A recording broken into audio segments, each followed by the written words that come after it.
Hello, good evening to all. कशा आहात तुम्ही सर्व? आय होप तुम्ही स्वस्त आणि मस्तच असाल. ब्लॉग अपलोड करायला मला उशीरच झाला. माझी तब्येत बरी नव्हती म्हणून आवाजावरून तुम्हाला तसं जाणवतही असेल. हळदी-कुंकू होतं त्या दिवशी मी लवकर उठली आणि पूर्ण घर झाडून घेतलं. त्यानंतर फरशीसुद्धा पुसून घेतली. सकाळचे हे बेसिक कामं करून घेतलं की घरात पॉझिटिव्ह एनर्जी आल्यासारखं वाटतंय. महाराष्ट्रामध्ये जसं संक्रांती ह्या सणाचं महत्त्व आहे आणि ज्या प्रकारे जो सेलिब्रेट केला जातो तसा मी ज्या भागात राहते तिथे संक्रांती हा सण सेलिब्रेट केला जात नाही. त्यामुळे इथल्या लोकांना हळदी-कुंकू काय असतं हेही माहीत नाही. आपले सण, आपल्या परंपरा आपणच जोपासायला पाहिजे. भारताच्या कुठल्याही भागात असो प्रत्येक चालीरीती वेगवेगळी आहे. पण आपण आता जिथे सध्या आहोत तिथे आपण आपल्या चालीरीती चालू ठेवू शकतोच. आपण सण सेलिब्रेट केल्यामुळे समोरच्यालाही त्या सणाचं महत्त्व कळतं. त्यानंतर मी स्वयंपाक आटोपला, किचनमधले सर्व कामं आवरून शाळेसाठी तयार झाले. शाळेमध्ये ॲन्युअल फंक्शन असल्यामुळे सुट्टी मिळणार नव्हती, त्यामुळे शाळा करूनच सर्व गोष्टी मॅनेज करायच्या होत्या. शाळेतून घरी यायला मला 12 वाजले असेल आणि 12 वाजतानंतर फार कमी वेळ होता सर्व डेकोरेशन करायला, त्यामुळे जमेल तेवढं अगदी साधं सरळ असं डेकोरेशन मी केलं.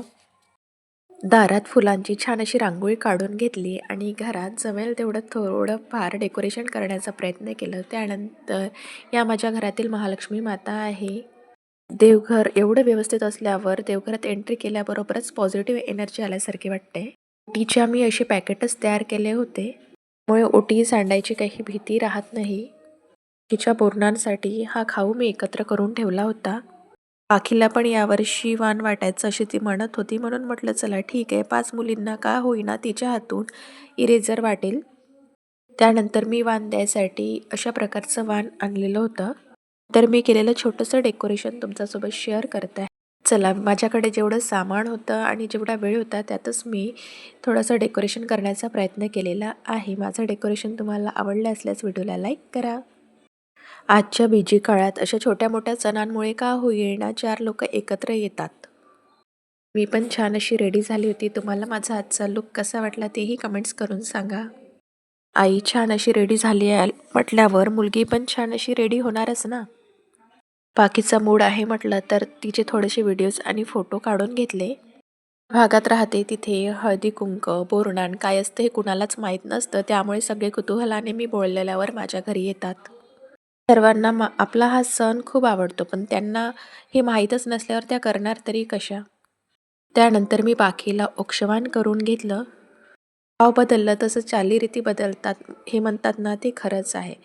ज्या गावात मी राहते इथल्या लोकांचे सण वेगळे आहेत. इथे आल्यावर मला त्यांचे सण, त्यांच्या रूढी परंपरा माहीत झाल्या.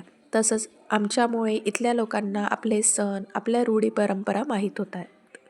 तुम्हाला माझे व्हिडिओ आवडत असतील तर व्हिडिओला लाईक करा, शेअर करा आणि माझ्या चॅनलला सबस्क्राईब करून मला खूप सारा सपोर्ट करा. सपोर्टमुळेच मला नवनवीन व्हिडिओ व्लॉगिंग करण्याची एनर्जी मिळेल. खूपदा मी व्हिडिओ शूट करून ठेवते, पण मग असं वाटते की आपल्याला कोणी सपोर्टच करत नाही, तर कशाला व्हिडिओ पोस्ट करायचा? मग कधी-कधी असं पण वाटते, जोपर्यंत आपण व्हिडिओ रेग्युलरली पोस्ट करणार नाही, तोपर्यंत आपल्याला लोकांचा सपोर्टही कसा मिळेल? हा विचार फक्त माझाच नाही, तर प्रत्येकच नवीन व्हिडिओ बनवणाऱ्या व्यक्तींनाही असंच वाटत असेल. माझ्या मते तरी जर तुम्ही कोणाला सामोरं नेऊ शकत नसेल, तर कोणाला मागेही खेचू नका. जो आहे त्या स्थितीत त्याला सोडून द्या. कोणाला सवय असतेच, की आपल्याकडून तर एवढीशी व्हिडिओ काय क्लिप पण शूट होणार नाही, पण जर कोणी करत आहे, तर त्याला वाईट कमेंट्स करून आणखी डिमोटिवेट करणार.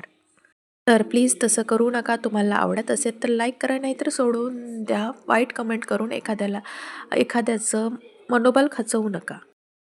त्यानंतर सर्वांचं औक्षवान करून झालं होतं. त्यानंतर मग पाकीचं बोरनान करायचं होतं.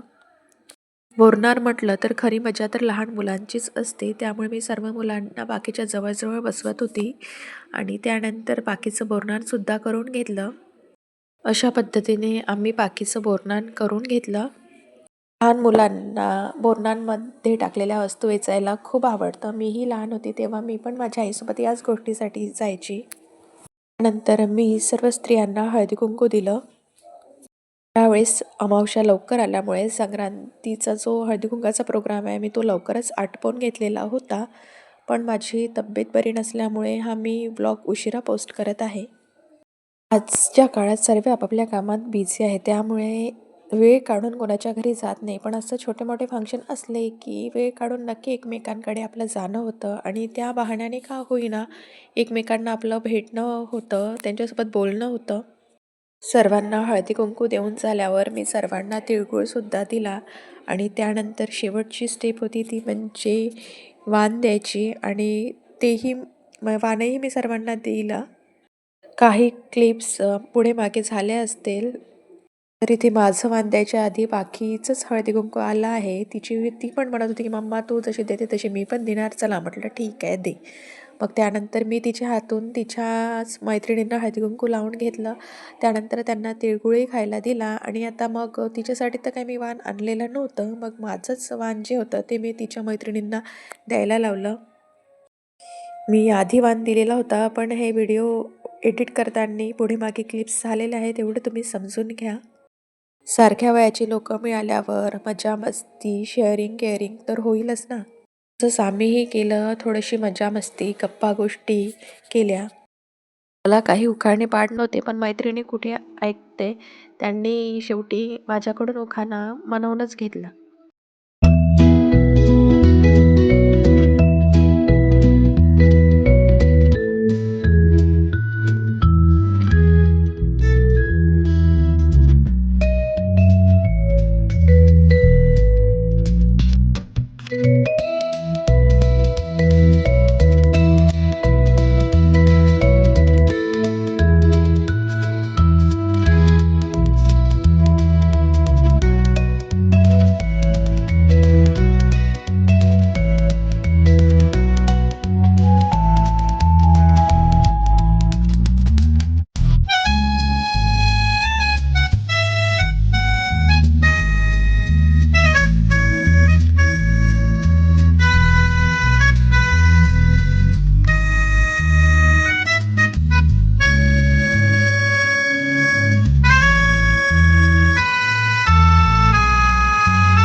अशा पद्धतीने माझं छोटंसं पण छान असं हळदी-कुंकू सेलिब्रेट झालं.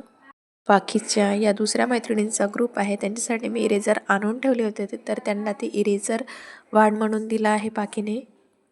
मुलींच्या हातून वाण करता येतो की नाही हे मला माहीत नाही, पण तिची इच्छा होती म्हणून मग मी म्हटलं चल ठीक आहे. त्यामुळे तुम्ही काहीही निगेटिव्ह कमेंट्स करू नका.